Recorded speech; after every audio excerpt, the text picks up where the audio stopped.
सुप्रभात बच्चों। आज अपन पढ़ेंगे जो अपने पिछली जो कक्षा में पढ़ा था, व्यापार से साम्राज्य तक कंपनी की सत्ता स्थापित होती है। उसका अपन ने पढ़ लिया था कि जो अंग्रेज हैं वो भारत में कब आए और कैसे आए और उनका मूल उद्देश्य क्या था। तो आज अपन उससे आगे पढ़ते हैं, यानी कि अंग्रेजों के जो व्यापार की जो नीति थी उससे आगे अपन पढ़ते हैं। तो आज अपन इस कक्षा में पढ़ेंगे कि जो व्यापार से युद्धों तक, कहाँ से पढ़ेंगे। आज अपन शुरुआत करते हैं व्यापार से युद्धों तक। व्यापार से युद्धों। अब जो कंपनी थी, यानी कि जो ईस्ट इंडिया कंपनी थी, वो क्या थी, व्यापार तक ही सीमित नहीं रही। क्यों नहीं रही? क्योंकि जो अपने भारत के जो शासक थे प्रमुख, उन्होंने क्या किया, धीरे धीरे इनको जो अनुमति थी व्यापार करने की निःशुल्क, वो धीरे धीरे या उन पर कुछ पाबंदियां लगाना शुरू कर दिया। इस वजह से अब धीरे धीरे इनके सामने क्या आ गई, समस्या आ गई कि अब अपने को भारत में व्यापार करने के लिए नई नीति का क्या करना पड़ेगा, इस्तेमाल करना पड़ेगा। तो इन्होंने क्या किया, अब युद्ध होना अवश्यभावी समझा। तो इन्होंने क्या किया, धीरे धीरे युद्धों की ओर ध्यान लगाना शुरू कर दिया। तो अब देखो, यानी कि 18वीं जो शताब्दी थी, कौन सी, 18वीं सदी। इस 18वीं सदी में यानी कि एक कंपनी ने जो बंगाल, जो सर्वप्रथम इन्होंने अपनी फैक्ट्री डाली थी, कहाँ पर, बंगाल में। उस वहाँ के जो बंगाल का जो नवाब था, क्या था, बंगाल के जो नवाब थे, उनसे क्या हो गया, धीरे धीरे टकराव बढ़ने लग गए। अब टकराव बढ़ गया तो क्या हुआ, इन्होंने यानी कि युद्ध अवश्यभावी लगने लग गए। अब जैसे आपको मैंने पहले बताया था कि 1707 में कब 1707 ईस्वी में जब औरंगजेब की क्या हो गई, मृत्यु हो गई। क्या हो गई, औरंगजेब की मृत्यु हो गई थी। तो जो राज्य थे आपस में क्या हो गए, अलग अलग बिखरने लगे और अलग अलग नवाबों के हाथों में आ गए। अब औरंगजेब की मृत्यु के बाद 1707 में औरंगजेब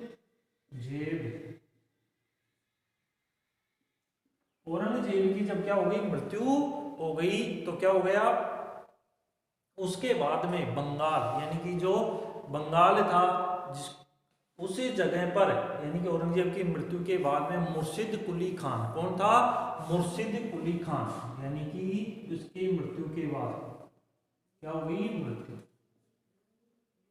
मुर्शिद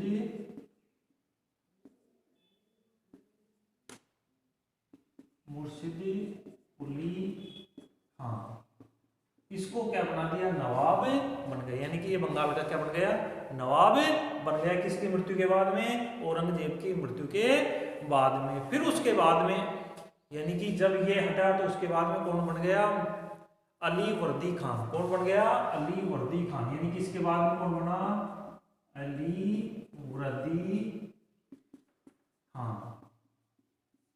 यानी कि यह क्या बन गया, वहां का नवाब बन गया। अब ये जो तीनों ये थे दोनों, और इनके बाद में यानी कि मुर्शिद कुली खान बन गया, उसके बाद में अली वर्दी खान बना, और उसके बाद में यानी कि इन दोनों के बाद में कौन बना, सिराजु उद्दौला। कौन बना, सिराजु उद्दौला।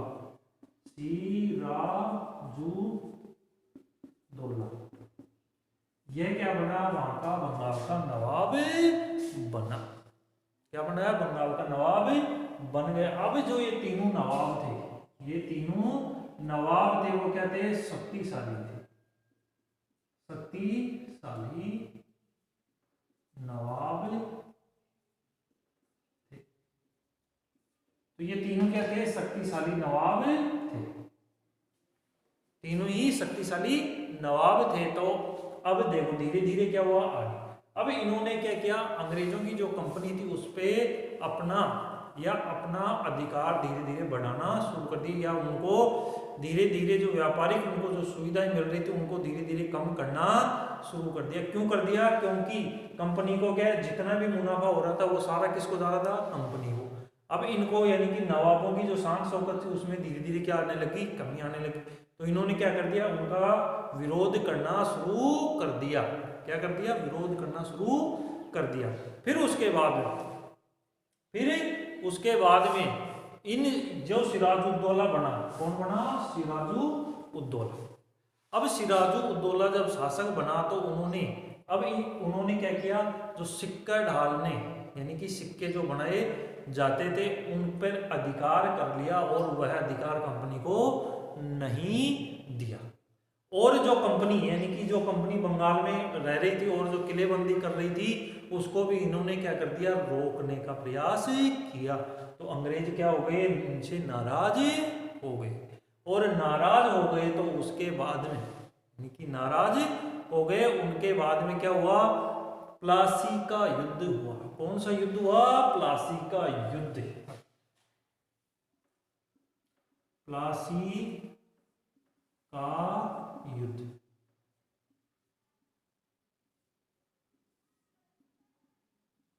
अब जो प्लासी का युद्ध है यानी कि सिराजुद्दौला हो गया नवाब और अंग्रेजों की जो कंपनी थी उनके बीच में जो युद्ध हुआ, और यह कंपनी का प्रथम युद्ध था। क्या था? प्रथम युद्ध। और इस प्रथम युद्ध में क्या हुआ?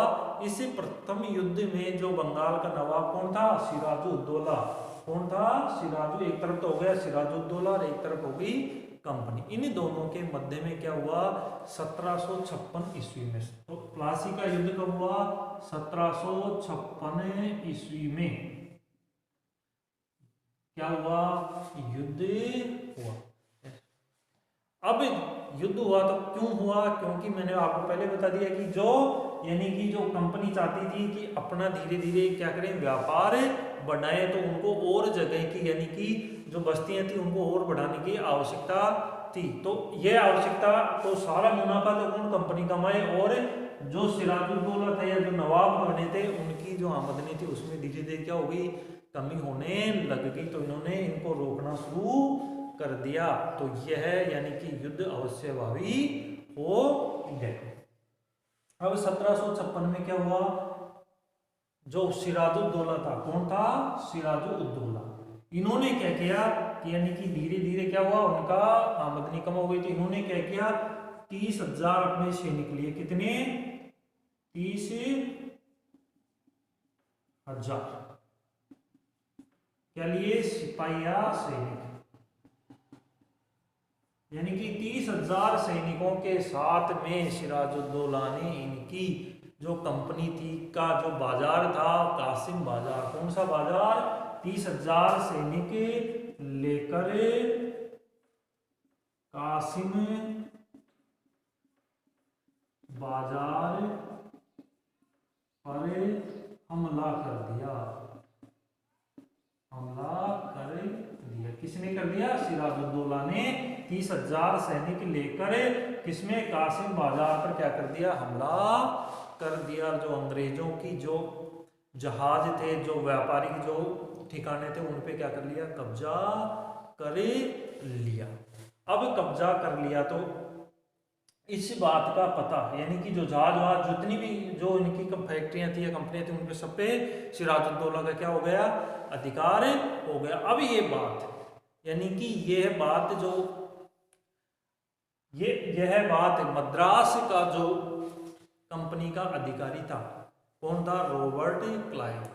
कौन था? Robert Clive. उसको इस बात का क्या चला? पता चला। अब पता चला तो क्या हुआ कि उसने फिर सेना लेकर यानी कि अपनी सेना लेकर इससे युद्ध करने के लिए आए। और इसके बाद में यानी कि 1757 में, कब? 1757 में कौन था? मद्रास का कंपनी का अधिकारी कौन था? Robert Clive. क्लाइव, यानी कि रॉबर्ट क्लाइव जो था उसने अपनी सेना ली और वह इस युद्ध करने के लिए आ गया। अब युद्ध करने के लिए आ गया तो क्या हुआ, जो 1757 था उसमें यह सिराजुद्दौला उस युद्ध में हार गया। क्या हुआ, सिराजुद्दौला उस युद्ध में हार गया। किसने हराया, रॉबर्ट क्लाइव ने इसको हरा दिया, जो सेनापति यानी कि जो कंपनी का अधिकारी था, और वह उसे यानी कि जो सेना है उसका क्या था, सेनापति। कौन था, सेनापति। कौन था, सेनापति रॉबर्ट क्लाइव। उसने सिराजुद्दौला को हरा दिया। अब सिराजुद्दौला को हरा दिया तो उनको चाहिए था कि जो अब यहाँ का नवाब बने वो ऐसा नवाब होना चाहिए कि एक जैसे कठपुतली होती है उस तरह से, यानी कि डोर तो अंग्रेजों के हाथ में हो और वह उनके हिसाब से चले। यानी कि जो सिराजुद्दौला था उसका कोई ऐसा प्रतिद्वंदी या कोई दूसरा व्यक्ति ढूंढे जिससे कि अपना काम आसान हो जाए और अपना व्यापार बढ़े।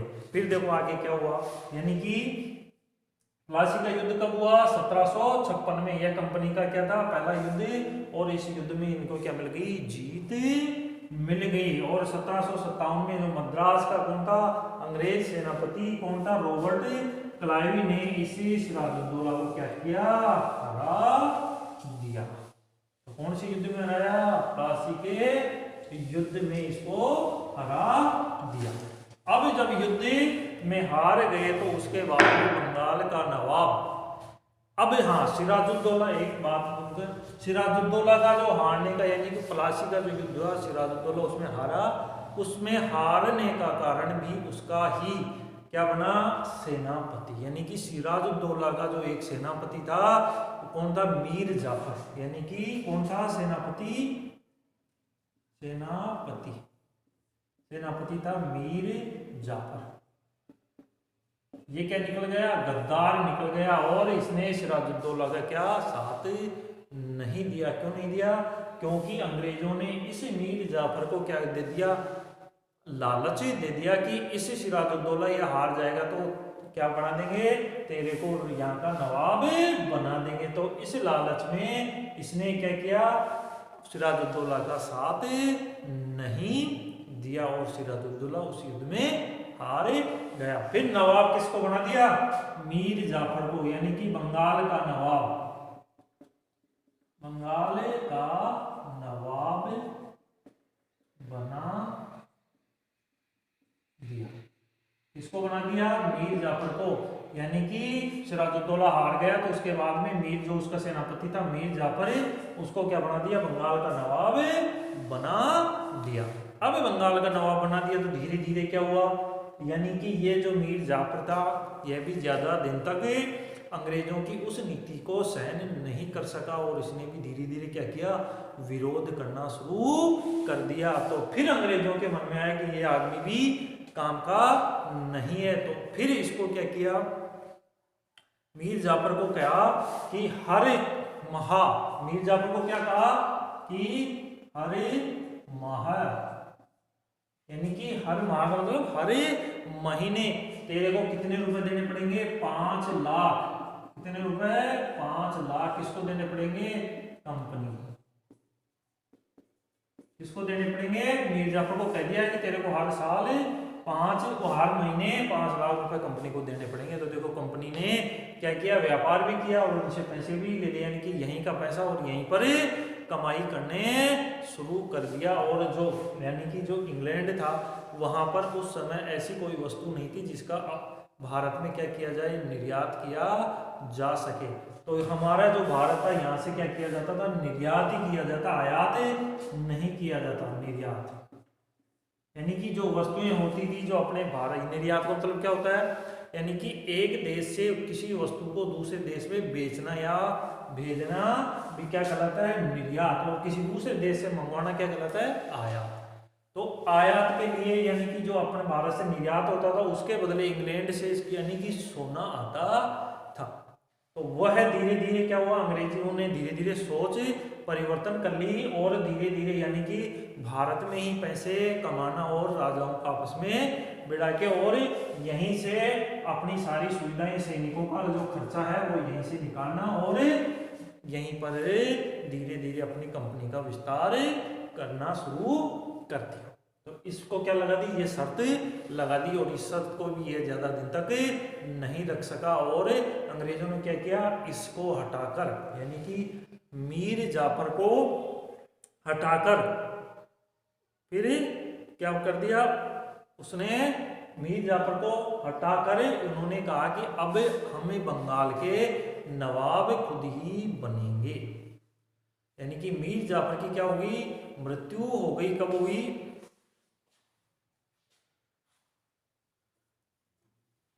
अब मीर जाफर को क्या कर दिया, ये बना दिया, तो इसको ऊपर ये शर्त लगा दी। अब मीर जाफर को क्या किया इन्होंने हटाकर और किसको बना दिया, यानी कि फिर मीर कासिम, किसको बनाया, मीर कासिम, मीर कासिम। यानी कि जब इसने विरोध शुरू कर दिया तो किसको बना दिया, मीर कासिम को वहां का नवाब बना दिया। अब ये क्या थी कंपनी की, यानी कि 1757 में जो पहली जीत हो गई।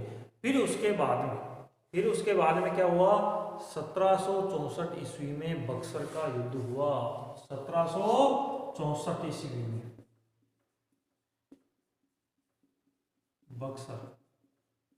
बक्सर का युद्ध, यानी कि जो मीर जाफर और अंग्रेजों के बीच में क्या हुआ, बक्सर का युद्ध हुआ 1764 के अंदर है। और फिर इस 64 के अंदर यानी कि बक्सर के युद्ध में कौन हार गया, मीर जाफर हार गया, तो किसको बना दिया, मीर कासिम को वहां का नवाब बना दिया। और मीर जाफर की यानी कि जब मृत्यु हो गई, यानी कि मीर जाफर की जब मृत्यु हो गई तो उन्होंने, अंग्रेजों ने घोषणा कर दी कि हमें खुद ही नवाब बनना पड़ेगा। अब देखो धीरे धीरे क्या हुआ, ये सारी बातें हो गई, बक्सर का युद्ध हो गया, यानी कि मीर जाफर भी मर गया और फिर मीर कासिम को वहां का नवाब बना दिया। फिर उसके बाद में देखो धीरे धीरे क्या हुआ, यानी कि कंपनी का फैलता शासन, यानी कि कंपनी का धीरे धीरे शासन क्या होगा, फैलना शुरू होगा। और ये शासन कहां से कहां तक फैला, 1757 ईस्वी से 1857 ईस्वी तक। यानी कि कंपनी का क्या हुआ, कंपनी का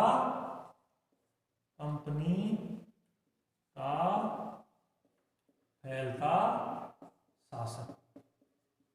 तो कहां से कहां तक फैला कंपनी का, 1757 ईस्वी से लेकर 1857 ईस्वी तक के अनेक कारणों से, यानी कि राजनीतिक, कूटनीतिक और आर्थिक रूप से इन्होंने क्या किया, अपने क्या किया, शासन को बढ़ा लिया। फिर उसके बाद में यानी कि 1764 में जब बक्सर की जो युद्ध हुआ था उसमें अपनी जो ये रियासतें थी उनमें क्या की, रेजिडेंट अपने नियुक्त कर दिए। क्या कर दिए, रेजिडेंट नियुक्त, यानी कि एक अधिकारी नियुक्त कर दिया जो क्या करता था, राजनीतिक और व्यावसायिक रूप से क्या करता था, सलाह देता था। तो धीरे धीरे इन्होंने क्या कर दिया, यानी कि अब स्थिति बदल गई कि केवल नाम मात्र के अपने यहाँ के नवाब या शासक होने लगे और सारा काम कि कौन करने लगे, अंग्रेज करने लग गए। वो जैसा कहते वैसा ही उनको करना पड़ता। फिर देखो धीरे धीरे क्या हुआ, परिस्थितियां बदलती गई और जो मैसूर, नाम सुना होगा मैसूर, यानी कि कर्नाटक में मैसूर, यानी कि ये क्या था, उस समय एक बंदरगाह के रूप में था। अब जो मैसूर था उसके अंदर एक शासक हुआ टीपू सुल्तान। कौन हुआ, मैसूर का शासक टीपू सुल्तान, जिसको शेर ए मैसूर भी कहते हैं। तो कौन था, मैसूर का टीपू सुल्तान, टीपू सुल्तान,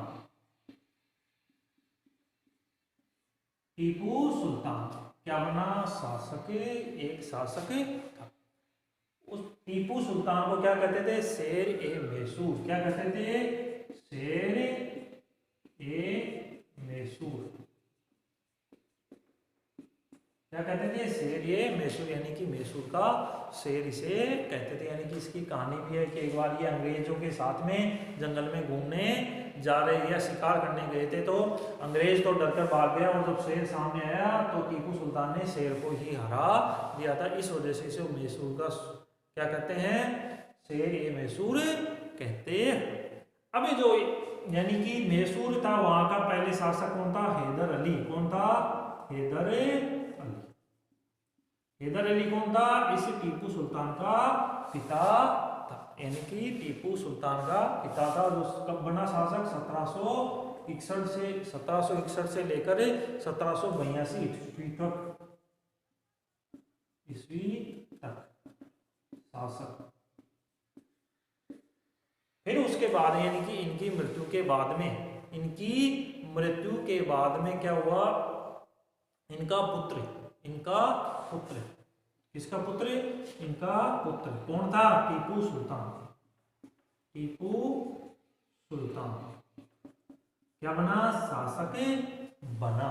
टीपू सुल्तान शासक बना 1782 से लेकर 1782 में क्या बना, ये 82 ईस्वी में शासक बना। और कब तक रहा, 1799 ईस्वी तक। 1799 ईस्वी तक ये क्या रहा, शासक रहा। कहाँ का रहा, मैसूर का, यानी कि कर्नाटक। अब यानी कि ये जो शासक था टीपू सुल्तान और हैदर अली था, ये इनका पिता था। अब जो टीपू सुल्तान था वो है अंग्रेजों का, यानी कि जो मैसूर बंदरगाह था वहाँ से अंग्रेज इलायची, लौंग और मुख्य रूप से चंदन की लकड़ियों का जो निर्यात करते थे, उस निर्यात को क्या कर दिया, इसी टीपू सुल्तान ने बंद कर दिया कि यहाँ से निर्यात नहीं किया जाएगा। इससे अंग्रेज क्या हो गए, बौखला गए। क्या हुआ, अंग्रेज बौखला गए। और अब अंग्रेजों के ये सारे निर्यात बंद कर दिए, तो अंग्रेजों ने क्या सोचा कि अब ये शासक अपने काम का नहीं है, तो इन्होंने क्या किया कि इस शासक से अपने को युद्ध करना ही पड़ेगा। और इस युद्ध क्रम में इन्होंने कितने युद्ध किए, 4 युद्ध किए। कितने युद्ध किए, 4 युद्ध किए। अब 4 युद्ध कब किए, यानी कि 1767 से 1769। ये पहला युद्ध, कौन सा, पहला युद्ध। फिर दूसरा युद्ध 1780 से 1784, 1780 से 84 तक दूसरा। फिर उसके बाद में 1790 से 1792, 1790 से 92 तीसरा युद्ध हो गया। कौन सा युद्ध, तीसरा।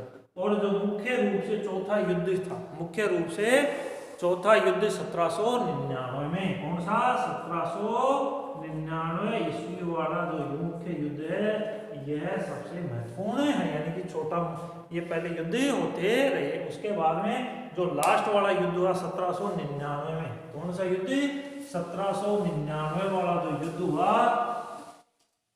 वह क्या था, एक निर्णायक युद्ध हुआ। कौन सा युद्ध हुआ, निर्णायक युद्ध हुआ 1799 ईस्वी का।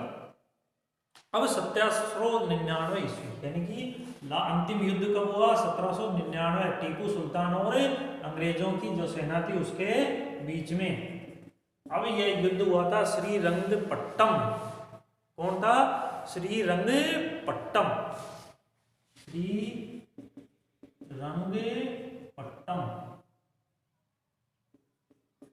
इस जगह पे क्या हुआ, युद्ध हुआ। और इस युद्ध में क्या हो गया, टीपू सुल्तान हार गया। और यह हार गया तो यहाँ इनका पुराना वंश था वोडियार वंश, उसके जो राजा थे उसको शासक बना दिया और इनको हटा दिया। अब धीरे इनको यानी कि टीपू सुल्तान को हटा दिया। उसके बाद में मराठा, कौन आए, मराठा।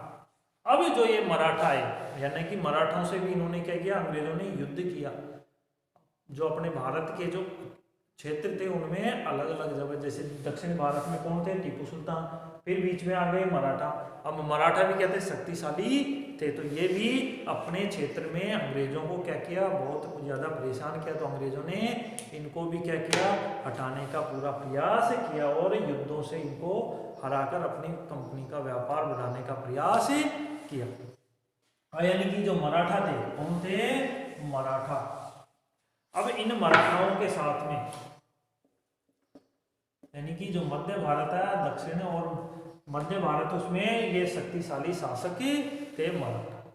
अब इन मराठाओं से भी क्या हुई, इनका युद्ध हुआ। और इन मराठाओं से भी क्या हुआ, 1761 में जब पानीपत का युद्ध यानी कि तृतीय जो युद्ध हुआ था, उसके बाद में 1782 ईस्वी में यानी कि 1782 ईस्वी में पहला मराठों के साथ में अंग्रेजों का क्या हुआ, युद्ध हुआ। 1782 मराठाओं के साथ में युद्ध कब हुआ, 1782 ईस्वी में। और क्या हुआ, युद्ध किसके युद्ध हुआ, मराठा और अंग्रेजों के बीच में। कौन सा युद्ध, पहला युद्ध हुआ कब हुआ, 1782 ईस्वी में क्या हुआ, युद्ध हुआ। और इस युद्ध के बाद में क्या हुई, साल बाई की संधि हो गई। कौन सी संधि हुई, साल बाई की संधि। संधि का मतलब समझौता, यानी कि दोनों के बीच में युद्ध होके क्या हो गया, समझौता हो गया। फिर यानी कि इसी समझौता हो गया, इसका मतलब क्या हुआ, ना तो वो पक्ष जीता और ना ही ये पक्ष जीता, ना तो मराठा जीते और ना ही अंग्रेज जीते। फिर क्या हुआ, इसके बाद में 1803 में 1803 और 1803 से 5 तक क्या हुआ, दूसरा युद्ध। कौन सा युद्ध हुआ, दूसरा युद्ध हुआ। अब इस युद्ध के अंदर, इस युद्ध में यानी कि उड़ीसा का कुछ भाग और जो यमुना नदी के आसपास का जो दिल्ली का जो क्षेत्र था, उस पर क्या हो गया, अंग्रेजों का अधिकार हो गया। यानी कि दूसरे युद्ध में कुछ क्षेत्रों में मराठाओं को इन्होंने हरा दिया। किसने, अंग्रेजों ने हरा। फिर उसके बाद में 1817 में यानी कि 1817 ईस्वी में युद्ध हुआ। कौन सा युद्ध हुआ, तीसरा युद्ध हुआ। कब हुआ, 1817 से लेकर 1819 तक क्या हुआ, युद्ध हुआ। और इस युद्ध में क्या हो गया, मराठा हार गए और धीरे धीरे क्या हुआ, अंग्रेजों का शासन बढ़ गया।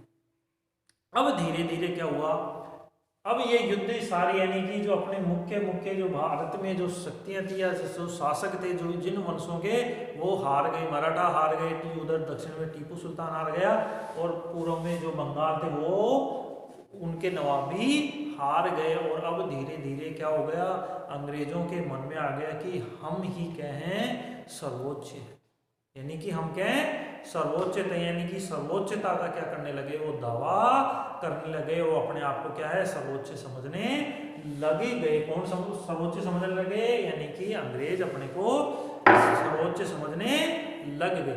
अब इस सर्वोच्चता की नीति यानी कि उन्होंने अपनाई, और जो यहाँ के यानी कि जो 1817 से 19 तक जो युद्ध हुआ मराठाओं का, और यहाँ का जो पेशवा था, कहाँ का, पुणे का पेशवा,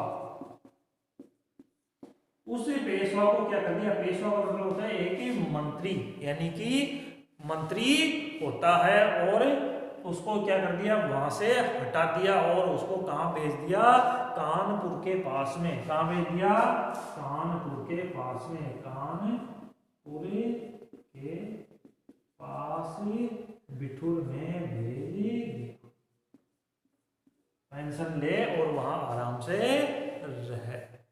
और ये क्या हो गया, मराठाओं का भी क्या कर दिया, इन्होंने शक्ति को कम कर दिया। अब देखो धीरे धीरे इनके बाद यानी कि सर्वोच्चता की नीति पे आ गए। अभी इनके मन में आ गया कि हम ही क्या हैं, सर्वोच्च। तो इनकी नीति कौन सी होगी, सर्वोच्चता की नीति। यानी कि अंग्रेज अपने आप को क्या समझ लगे, सर्वोच्च समझने लग गए। अब इस सर्वोच्चता के में ही यानी कि एक जो अंग्रेज अधिकारी था लॉर्ड हेस्टिंग्स, कौन था?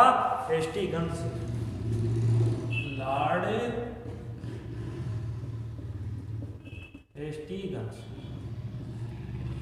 ये जो शासक था, यानी कि ये जो शासक था वह ये अंग्रेज अधिकारी गवर्नर था, जो इन्होंने 1813 से 1823 से 1823 तक क्या रहा, ये भारत में रहा। और ये कौन था? Governor general. कौन था? Governor general. किसका था गवर्नर जनरल? यानी कि कंपनी का, अंग्रेजों का क्या था? गवर्नर जनरल था। फिर उसके बाद में क्या हुआ? इसने सर्वोच्चता की नीति अपनाई कि हम ही क्या है, सर्वोच्च हैं। किसने? यानी कि लॉर्ड हेस्टिंग्स ने सर्वोच्चता की नीति अपनाई। फिर उसके बाद में धीरे धीरे क्या हुआ? एक गवर्नर जनरल आया, लॉर्ड डलहौजी। कौन सी? लॉर्ड डलहौजी, जिसने कौन सी नीति अपनाई? विलय की नीति। विलय की नीति। अब ये जो विलय की नीति है बहुत खतरनाक सिद्ध हुई।